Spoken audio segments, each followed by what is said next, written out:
सभी को good evening. जैसा कि कल जो नीट का पेपर हुआ है उसमें कुछ क्वेश्चन कल डिस्कस किए थे और जो फिजिक्स के रिमेनिंग क्वेश्चन हैं इस क्वेश्चन सीरीज में अपन आज 7-8 क्वेश्चन अपन आज डिस्कस करने वाले हैं। तो अपन शुरू करते हैं। जो अभी नीट 2025 में एक क्वेश्चन पूछा गया है किरचॉफ लॉ के ऊपर, तो केसीएल और केवीएल होते हैं उसके बेस पे। तो क्वेश्चन है अपना, a constant voltage of 50 volt is maintain between the points A and B, यानी कि ए और बी के बीच में एक बैटरी लगी हुई है 50 वोल्ट की। A and B of the circuit shown in the figure, the current through the branch C D of the circuit, यानी कि जो सी डी है इसमें से कितनी करंट फ्लो हो रही है वो अपने को बतानी है। 4 ऑप्शन गिवन है अपने पास। तो सबसे पहले देखिए, अपन यहाँ पर सपोज मान लेते हैं कि अपन बैटरी से आई करंट निकल रही है और ये आई करंट आने के बाद यहाँ 2 ब्रांच में ये डिवाइड होती है। एक में जाती है I1, दूसरे में जाती है I2। अपन ये मान लेते हैं कि इधर अपनी करंट जाई I3, तो इस CD ब्रांच के अंदर अपनी करंट जाएगी I1 माइनस I3, और यहाँ पर ये I2 और I1 माइनस I3 दोनों ऐड होके ये करंट मिल जाएगी I1 plus I2 minus I3, और ये दोनों करंट यहाँ से मिलके वापस I करंट इधर आ जाती है। तो अपन देखिए, सबसे पहले अपन KCL अप्लाई करते हैं यहाँ पर एट पॉइंट P। मान लीजिए KCL at point P, I equal to I1 plus I2। अब अपन लूप फर्स्ट के अंदर ये जो लूप हुआ है यहाँ से अपन स्टार्ट करते हैं। जैसे सपोज करो यहाँ से स्टार्ट किया, यहाँ से अपन चल गया है ऐसे, और ये यहाँ तक अपन वापस कंप्लीट लूप हो गया। तो इस लूप को अपन लूप फर्स्ट बोल रहे हैं। तो इसके ऊपर अपन KVL अप्लाई करते हैं। तो KVL अप्लाई करेंगे तो -50। फिर यहाँ पर देखिए इस वाले रजिस्टर के अंदर करंट जा रही है I2, तो 3 इंटू I2 वोल्टेज ड्रॉप। इस वाले रजिस्टर पे करंट की डायरेक्शन में ही अपनी लूप की डायरेक्शन है, तो 4 into I1 plus I2 minus I3 equal to 0, क्योंकि जो KVL रूल होता है वो होता है summation over V equal to 0। मतलब किसी भी क्लोज लूप के अंदर सभी वोल्टेज सोर्सेज का जो अलजेब्रिक सम होता है वो 0 होता है। वही अपन ने अप्लाई किया है। तो इसको अपन सिंप्लीफाई कर लेंगे तो अपने पास ये इक्वेशन आ जाएगी। अब अपन लूप 2 की बात करते हैं। लूप 2 के अंदर देखिए, जैसे ये वाली डायरेक्शन लेते हैं अपन क्लॉकवाइज डायरेक्शन, तो इसमें I1 करंट है जो 1 ओम रजिस्टर में फ्लो हो रही है, वो तो लूप की डायरेक्शन में है। बट जो 3 ओम रजिस्टर में जो करंट फ्लो हो रही है वो लूप के अगेंस्ट है, अपोजिट डायरेक्शन में। तो लूप सेकंड के लिए I1 minus 3I2 is equal to 0। तो यहाँ पर रिलेशन आ गया I1 और I2 में, I1 इजिकल टू 3I2। अब अपन लूप थर्ड की बात करते हैं, ये वाला लूप 3। इस लूप को भी अपन क्लॉकवाइज ले रहे हैं। तो यहाँ पर देखिए 2 ओम रजिस्टर के अंदर जो I3 करंट फ्लो हो रही है वो लूप की डायरेक्शन में है, बट 4 ओम रजिस्टर के अंदर जो ये करंट फ्लो हो रही है, ठीक है, वो लूप के अपोजिट डायरेक्शन में है। तो देखिए 2I3 minus 4I1 plus I2 minus I3 equal to 0। तो इसको सिंप्लीफाई करने के बाद अपने पास ये रिजल्ट आ गया। ठीक है, अब यहाँ पर अपन ने I1 की वैल्यू पुट कर ली, यहाँ से 3I2, तो 3 प्लस ये 4, तो ये हो गया 4 इंटू 4I2, तो 6/16 is equal to I2 upon I3। तो यहाँ से अपना ये रिलेशन आ गया है। अब देखिए अपन I1 की जगह अपन वैल्यू पुट करते हैं 3I2। ठीक है, तो I इजिकल टू रिलेशन आ गया अपने पास 4I2। ओके, अब अपन सबसे पहले इस टोटल सर्किट का रेजिस्टेंस कैलकुलेट करके यहाँ से जो करंट फ्लो आई हो रही है उसको अपन कैलकुलेट कर लेते हैं। तो यहाँ से देखिए ये दोनों जो रजिस्टर है, 1 ओम रजिस्टर और 3 ओम रजिस्टर, ये रजिस्टर पैरेलल में है। ठीक है, तो पैरेलल में सपोज करो कि 2 रजिस्टर होते हैं तो उनकी वैल्यू होती है R1 R2 divided by R1 plus R2। ये इनका R इक्वलेंट होता है। सपोज करो कि 2 R1 और R2 रजिस्टेंस है, अगर वो पैरेलल में कनेक्ट हैं तो उसकी वैल्यू होती है R1 R2 divided by R1 plus R2।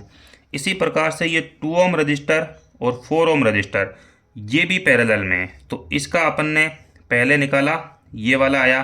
फिर इन दोनों का जो रिजल्टेंट और इन दोनों का जो रिजल्टेंट होगा वो सीरीज में होगा, ठीक है। तो सीरीज के अंदर जो वैल्यू होती है वो होती है R1 प्लस R2। तो देखिए सबसे पहले अपन इन दोनों का पैरेलल के द्वारा निकालेंगे, फिर इन दोनों का पैरेलल के द्वारा निकालेंगे, यहाँ से जो वैल्यू होगी उसको अपन ऐड कर लेंगे। तो R इक्वलेंट आ रहा है अपना 3 इंटू 1 डिवाइडेड बाई 3 प्लस 1 4 हो जाएगा, और ये 4 इंटू 2 डिवाइडेड बाई 4 प्लस 2 6 हो जाएगा, ठीक है। तो ये 3/4 प्लस 8/6 इजिकल टू, यहाँ से R इक्वलेंट की वैल्यू आ गई है 25/12, ठीक है। अब I इजिकल टू वैल्यू होती है, I का फॉर्मूला होता है अपने पास V/R। V की वैल्यू यहाँ पर 50 वोल्ट है और R की वैल्यू यहाँ पर है अपने पास 50/24। तो 50 से 50 कैंसिल हो जाएगा, तो I की वैल्यू आ गई अपने पास 24 एम्पियर। क्लियर।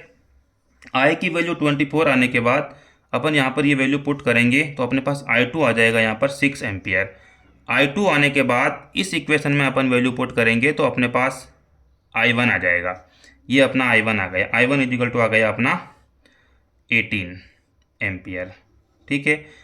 अब अपन देखिए अपने पास I1 की वैल्यू आ गई, अपने पास I2 की वैल्यू आ गई, ठीक है। तो इस रिलेशन के द्वारा अपन I3 भी कैलकुलेट कर लेंगे, ठीक है। तो I3 अपना आ गया 16 एम्पियर। अब अपने पास करंट CD के अंदर जो वैल्यू है, इस डायग्राम में देखिए कि CD के अंदर फ्लो होने वाले करंट की वैल्यू है I1 माइनस I3। तो ये I1 अपना है, यहाँ पर I1 की वैल्यू अपन ने कैलकुलेट की है, ये रही 18 एम्पियर, और I3 की वैल्यू अपन ने कैलकुलेट की है, I3 अपनी आ गई है 16 एम्पियर। तो दिस माइनस दिस करोगे इजिकल टू 2 एम्पियर। तो अपना जो करेक्ट आंसर है वो है ऑप्शन 2, ठीक है। तो कोई भी जो बहुत सारे देखिए यूट्यूब पे आंसर चल रहे हैं, लेकिन आप अफवाहों पे ध्यान नहीं दें बच्चों। जो करेक्ट आंसर है आपको ऑफिशियल की में भी आपको यही आंसर मिलने वाला है 2 एम्पियर। ओके, अब अपन अगला क्वेश्चन डिस्कस करेंगे।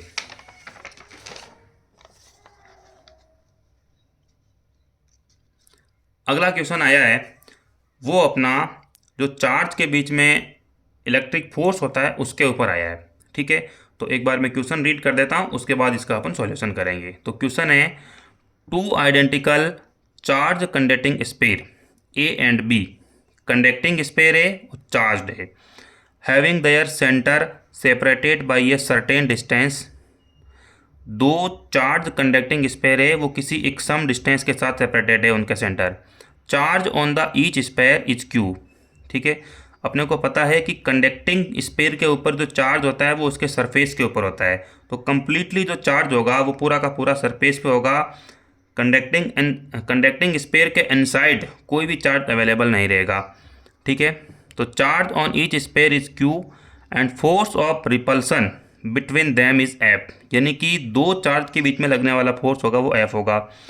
अब क्वेश्चन में आगे बोला गया कि a third identical uncharged conducting sphere, एक आइडेंटिकल अनचार्ज कंडक्टिंग स्पेयर है, वो लाया जा रहा है in contact with sphere A. Sphere A के साथ लाया जा रहा है first and then with B and finally remove from both. New force of repulsion between sphere A and sphere B. यहाँ पर ये बोला गया है कि radii of A and B are negligible compare to the distance of separation, so that for calculating force between them they can be considered at point charge it best given by. तो देखिए question ये है कि दो conducting sphere है, फिर spare A के साथ किसी एक अनचार्ज आइडेंटिकल स्पेयर को लाया जा रहा है। पहले ए के साथ लाया जा रहा है, फिर उसको बी के साथ लाया जा रहा है, फिर उसको ए और बी दोनों से रिमूव कर दिया गया है। तो उसके बाद जो न्यू फोर्स होगा रिपल्सिव फोर्स, उसकी वैल्यू अपने को बतानी है। तो सबसे पहले देखिए अपन मान लेते हैं कि ये दो स्पेयर है, स्पेयर ए एंड बी, और इनके सेंटर के बीच की डिस्टेंस R है। तो रिपल्सिव फोर्स यहाँ पर ये बोल दिया गया है कि इनको एज ए पॉइंट चार्ज अपने को एज्यूम करके चलना है, ठीक है। तो repulsive force between A and B is, आपको पता है कूलॉम्स लॉ के द्वारा F की वैल्यू होती है वो होती है K Q1 Q2 divided by R²। तो यहाँ पर दोनों Q1 और Q2 की जगह Q है, तो KQ² डिवाइडेड बाई R²।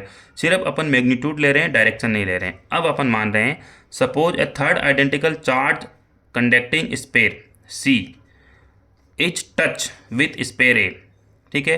पहले एक स्पेयर सी है जिसके ऊपर कोई चार्ज नहीं है, वो अनचार्ज है और वो भी कंडक्टिंग है, उसको स्पेयर ए के साथ टच किया जाता है। Then charge on A and C is Q/2। तो ए के ऊपर जो चार्ज है वो दोनों के ऊपर इक्वल क्वांटिटी में फैल जाएगा। ठीक है, तो ए के ऊपर भी चार्ज, क्योंकि ए के ऊपर पहले चार्ज Q था, अब इस सी को इसके पास लाया जा रहा है, तो दोनों के ऊपर Q/2 and Q/2, total charge अब भी Q है, क्योंकि यहाँ पर चार्ज कंजर्वेशन को भी फॉलो करना है। तो Q/2 आ जाएगा और सी के ऊपर भी Q/2 आ जाएगा। So A and C is Q/2 and Q/2 respectively. New charge on sphere A is Q/2। अब स्पेयर ए के ऊपर आपका चार्ज है Q/2। Now charge on sphere C is Q/2। अब सी के ऊपर चार्ज Q/2 अवेलेबल है। Touch to sphere B, charge Q, ठीक है, charge touch to sphere B, ठीक है। तो charge on B and C is, अब देखिए बी और सी के ऊपर, बी के ऊपर पहले से ही Q चार्ज अवेलेबल है और सी के ऊपर आपका चार्ज है Q/2। तो इन दोनों चार्ज को ऐड करके इसको 2 से डिवाइड करेंगे तो वो चार्ज होगा वो इन दोनों के ऊपर फैल जाएगा। ठीक है, तो बी और सी के ऊपर जो चार्ज होगा वो 3Q/4 हो जाएगी। ये कैसे आया? ये Q चार्ज बी के ऊपर था और ये Q/2 चार्ज सी के ऊपर था, दोनों को ऐड किया तो इसकी वैल्यू आ गई 3Q/2, इसका हाफ किया तो इसकी वैल्यू आ गई 3Q/4। So new force between sphere A and sphere B is, ये Q/2 चार्ज है और ये आपका 3Q/4 चार्ज है। ठीक है, और डिस्टेंस अभी भी इनके बीच की आर है। अब इनके बीच में रिपल्सिव फोर्स लगा लिया, K Q1 की जगह आ जाएगा Q/2, Q2 की जगह आ जाएगा 3Q/4 divided by R square is equal to 3/8 KQ square upon R square. और ये जो वैल्यू है ये पहले F ली गई है, ये क्वेश्चन में गिवन है, तो इसकी जगह अपने F रख दिया। तो न्यू फोर्स आया जो रिपल्सिव फोर्स, उसकी वैल्यू आ गई 3F/8। ठीक है, ये अपना ऑप्शन 4 के अंदर मैच कर रहा है। तो जिन जिन बच्चों ने ऑप्शन 4 टिक किया है उन बच्चों का ये क्वेश्चन सही है। ठीक है, अब अपन नेक्स्ट और क्वेश्चन डिस्कस करने वाले हैं। अगला क्वेश्चन है अपना गेट के ऊपर आया है। ठीक है, तो मैं एक बार क्वेश्चन रीड कर देता हूँ, उसके बाद आंसर करते हैं अपन। क्वेश्चन है the output Y of the given logic implementation is similar to the output of an gate. यानी कि जो ये वाई आउटपुट होगा वो कौन से गेट के सिमिलर होगा। तो देखिए यहाँ पर अपने पास ये क्वेश्चन में डेटा गिवन है, जो गेट है वो नॉर गेट है और ये जो गेट है वो नैंड गेट है। यानी कि जो y1 आएगा वो नॉर गेट का आउटपुट होगा और जो y2 आएगा वो नैंड गेट का आउटपुट होगा। तो सबसे पहले अपन y1 और y2 कैलकुलेट कर लेते हैं। अब देखिए और गेट में यहाँ पर a और b दो इनपुट दे रखे हैं, तो a प्लस b, यहाँ पर ये नैंड गेट है तो यहाँ पर ये बार लगाएंगे। अब यहाँ पर डी मॉर्गन थ्योरम लगाएंगे तो a बार डॉट b बार। इसी प्रकार से ये एंड गेट है तो a डॉट b का बार, क्योंकि यहाँ पर ये बबल है तो a बार प्लस b बार, यहाँ पर भी डी मॉर्गन थ्योरम लगाएंगे। उसके बाद देखिए ये एंड गेट है यहाँ पर, यानी कि जो y1 और y2 है अब यहाँ पर इनपुट की तरह वर्क करेंगे। तो देखिए इस y का जो आउटपुट होगा वो y1 और y2 के एंड गेट के द्वारा निकालेंगे। तो y is equal to y1 dot y2, y1 की वैल्यू अपन ने यहाँ से पुट कर ली है a bar dot b bar dot y2 की value a bar plus b बार। तो इसको अपन मल्टीप्लाई करेंगे तो a bar dot b bar dot a bar, a bar dot b bar dot a बार। अब देखिए यहाँ पर a बार आ रहा है, यहाँ पर a बार आ रहा है। ठीक है, तो एक यहाँ पर एक कंसेप्ट यूज आता है, y is equal to suppose करो a dot a then y is equal to A होता है। और अगर आपका y इज इक्वल टू आता है a डॉट a बार, ठीक है, तो यहाँ पर आंसर आता है a बार। सेम इसी प्रकार से ये आ गया a बार और यहाँ पर इन दोनों का आ जाएगा b बार। तो a bar dot a bar plus a bar dot a बार, अब ये भी दोनों सेम आ गए हैं तो इसका रिजल्ट होगा a बार डॉट b बार और ये शो करता है नॉर गेट को। तो आपका जो करेक्ट ऑप्शन है वो आपका ऑप्शन 4 है। तो जिन बच्चों ने नॉर गेट ऑप्शन किया है उनका ये आंसर सही है। ठीक है, आगे अपन क्वेश्चन डिस्कस करना चाहेंगे। नेक्स्ट क्वेश्चन है A B is a part of an electrical circuit. A B है, ये इलेक्ट्रिकल सर्किट का पार्ट है। The potential difference V A minus V B at the instant when current I is equal to 2 ampere and increasing rate at rate of 1 ampere per second. देखिए one increasing rate है वो दे रखी है 1 ampere per second. तो देखिए इसके regarding जो voltage drop होता है उसकी वैल्यू होती है LdI/dt।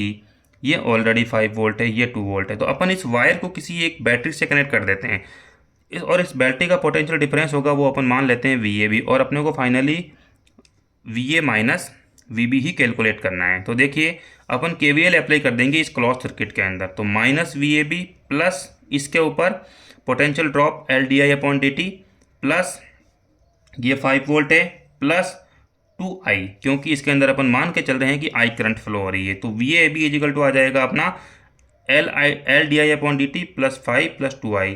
I की वैल्यू क्वेश्चन में गिवन है 2 एम्पियर, DI/dt की वैल्यू भी क्वेश्चन में गिवन है 1 एम्पियर पर सेकेंड, और जो ये L की वैल्यू है वो क्वेश्चन में गिवन है 1 हेनरी। ठीक है, तो सारी वैल्यूज अपन पुट करेंगे तो उसके बाद अपना आंसर आ जाएगा 10 वोल्ट। ठीक है, तो इसके अंदर भी आपका ऑप्शन 4 करेक्ट आंसर है। तो जिन बच्चों का 10 वोल्ट आंसर है वो उनका करेक्ट आंसर है। नेक्स्ट क्वेश्चन अपन डिस्कस करना चाहेंगे।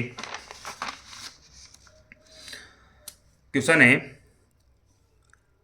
ए 2 ampere current is flowing through 2 different smaller circular copper coils having radii ratio 1:2.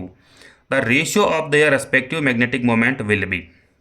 देखिए कोई भी एक सर्कुलर कॉइल होती है, सपोज करो कि ये एक सर्कुलर कॉइल है, ठीक है, और इसमें सपोज करो कि I करंट फ्लो हो रही है और इसका एरिया है वो A है, क्रॉस सेक्शन एरिया। तो इसका जो मैग्नेटिक मोमेंट होता है वो होता है NAIE। अगर इसके अंदर नंबर ऑफ लूप्स 1 है तो, अगर नंबर ऑफ लूप्स n हो तो इसका मैग्नेटिक मोमेंट होता है NIA। तो यहाँ पर लूप 1 ही गिवन है, इसलिए magnetic moment of a circular coil is a mu equal to I into A। अब दो का अपने को मैग्नेटिक मोमेंट का रेशियो फाइंड करना है, तो μ1/μ2 is equal to I1 A1 divided by I2 A2। ठीक है, अब देखिए जो A1 और A2 है वो कॉइल का एरिया है। I1 दोनों में वैल्यू सेम है 2 एम्पियर, 2 एम्पियर 2 एम्पियर। एरिया होता है पाई R स्क्वायर, तो ये R1 स्क्वायर R2 स्क्वायर। ठीक है, 2 से 2 कट गया, पाई से पाई कट गया, R1/R2 का होल स्क्वायर, और इसका रेशियो आपने को गिवन है 1:2, तो 1/2 इजिकल टू 1/4। तो μ1/μ2 की जो वैल्यू आई है वो 1/4 आई है। तो इस क्वेश्चन का जो करेक्ट ऑप्शन है वो है आपका 1:4। ठीक है, तो जिन बच्चों ने ऑप्शन 4 करेक्ट किया है उनका ये राइट आंसर है। नेक्स्ट देखिए एक बहुत ही अच्छा क्वेश्चन आया है, जो मैं ये बोल सकता हूँ कि इसके अंदर फिजिक्स नहीं लग रही है, इसके अंदर कंप्लीटली मैथमेटिक्स लग रही है। ठीक है, तो जिन बच्चों की मैथमेटिक्स अच्छी है वो इस क्वेश्चन को इजीली अटेंड कर पाएंगे। तो क्वेश्चन है देखिए, in some appropriate units time t, time को t में लिया गया है, पोजीशन x में ली गई है, relation of moving particle is given by t equal to x square plus x, the acceleration of the particle is, यानी कि पार्टिकल का एक्सलरेशन दिया पूछा गया है और पोजीशन और टाइम के बीच में अपने को रिलेशन गिवन है। तो अपन स्टार्ट करते हैं इसका answer. Relation between time t and position x is given by, ये क्वेश्चन में अपने को गिवन है। ठीक है, तो अपन ने इसको t को इधर लेके इसको एक इक्वेशन बना ली है, x square plus x minus T equal to 0। अब आप ध्यान से देखिए कि x में ये जो इक्वेशन है ये क्वाड्रेटिक इक्वेशन है। ठीक है, तो यहाँ पर x की 2 वैल्यू निकल जाएगी। ठीक है, ये चीज़ है जो ax square plus bx plus c, ये श्री धाराचार्य मेथड से अपन x की वैल्यू फाइंड करते हैं, ये आप 10th क्लास में पढ़ते हैं। तो यहाँ से x की वैल्यू आती है -b plus minus square root of b square minus 4ac/2a। ठीक है, तो इसको कंपेयर करने पर यहाँ पर देखिए a की वैल्यू आ रही है 1, b की वैल्यू आ रही है 1, c की वैल्यू आ रही है -t। तो यहाँ से अपना x कैलकुलेट हो गया और यहाँ पर x की 2 वैल्यू पॉसिबल होगी, क्योंकि x में ये क्वाड्रेटिक इक्वेशन है।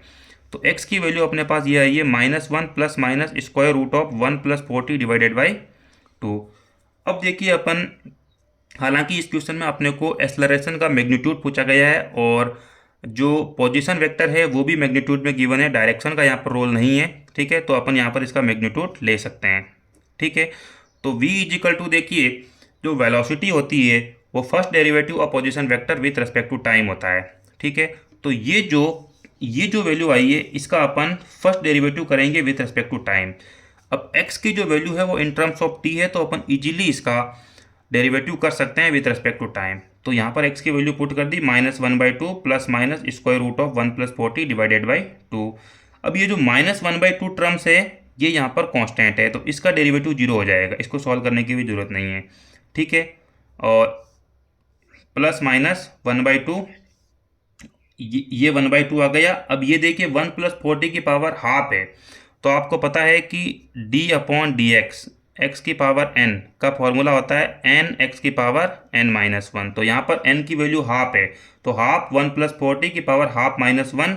और फिर देखिए यहाँ पर चेन रूल लगाएंगे, तो इस 40 का जो डेरिवेटिव होगा विथ रिस्पेक्ट टू t वो 4 आ जाएगा। तो ये 4 और 2 2 से कट गया, तो v इजिकल टू फॉर्मूला गया 1, यहाँ पर -1 माइनस हाफ पावर आ जाएगी, तो 1/√1 + 40। तो v का अपन मैग्नीट्यूड लेंगे तो ये पॉजिटिव में हो जाएगा 1/√1 + 40। अगेन इसका डेरिवेटिव करेंगे अपन विथ रेस्पेक्ट टू टाइम, तो अपने को एक्सलरेशन मिल जाएगा, क्योंकि क्वेश्चन में यहाँ पर एक्सलरेशन पूछा गया है। तो a = dv/dt, इसको फर्दर सोल्व करने के बाद अपने पास ये वैल्यू आई है एक्सलरेशन की -2/1 + 40 की पावर 3/2। अब देखिए क्वेश्चन में जो आंसर है वो t में नहीं है एक्सलरेशन, वो है इन टर्म्स ऑफ x।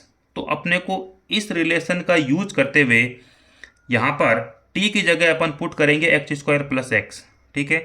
तो 1 + 4x² + x, तो इसको सिंप्लीफाई करने के बाद 1 + 40 की वैल्यू आती है 1 + 2x का होल स्क्वायर।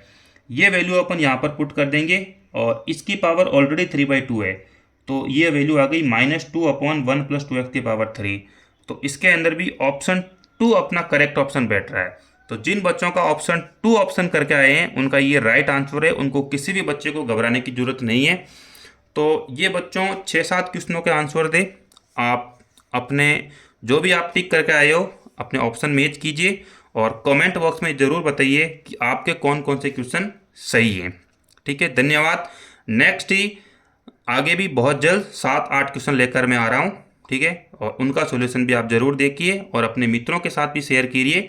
धन्यवाद। और सभी बच्चों को इसका फ़ायदा होना चाहिए, इसलिए सभी बच्चे इसको ज़रूर देखें। और इस वीडियो में आपको क्वेश्चन सीधे ट्रिकी मेथड से सॉल्व नहीं मिलेंगे, हो सकता है कि थोड़ा लंबा हो, लेकिन आपको सीखने में बहुत कुछ मिलेगा। धन्यवाद।